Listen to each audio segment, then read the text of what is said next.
First, let me say what an honor it is to be able to make some remarks. I'm sorry I cannot be there in person, but I'm traveling right now for my job. Still, I think the Young Authors Project is a fantastic program, and I want to congratulate each of the authors for their outstanding efforts. I am a combat engineer in the Army, and combat engineers have a unique set of missions in support of infantrymen, tankers, aviators, artillerymen, and logisticians. We demolish the obstacles that the enemy forces put in our way. We build obstacles to affect the way that enemy forces operate against us. We build roads, facilities, and infrastructure to protect our forces and to ensure that they have the services that they need. To be a combat engineer, it helps to have a good background in mathematics and the sciences, and you must be physically fit. The young combat engineers that work for me are men and women of action. They're very intelligent and confident, and they like to see the tangible results of their efforts. Most of them find it strange, therefore, when I focus a significant portion of my initial counseling with them on their writing.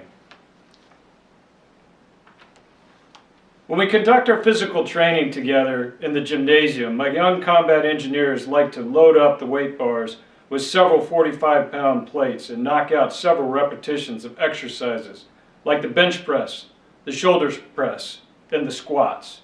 I usually can only load up a few 5-pound or 10-pound plates on my bar, but I too strive to knock out several repetitions.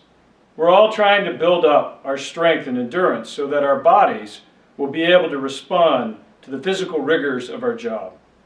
This also builds our confidence in our physical abilities, which is critical to our success. When I initially counsel my young combat engineers, I emphasize to them that writing, and writing often, provides our minds the repetitions needed for effective verbal communication. The process of thinking about what we want to say and then translating it to the written word develops the right mind muscles.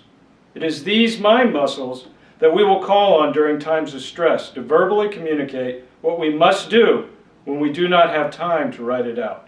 A combat engineer that hasn't taken the time to develop these mind muscles is similar to a combat engineer that hasn't taken the time in the gymnasium to build up his or her physical strength and endurance. They will not be ready to perform their duties in the most challenging circumstances, and they will put themselves and those they lead at unnecessary risk. Now, I realize that my profession may seem a bit extreme to some of you, but I dare say that no matter what you do, you will at some point need to verbally communicate your thoughts. The time and effort you give to writing will help prepare you to say what you truly want to say when you want to say it. And that is something beautiful when it happens. Congratulations on your significant accomplishment in writing. Now keep writing. Even if you never publish another piece of writing again, don't stop writing. Keep those mental muscles fit and ready for when you will need to call on them. One last thing, beat Navy. Thanks.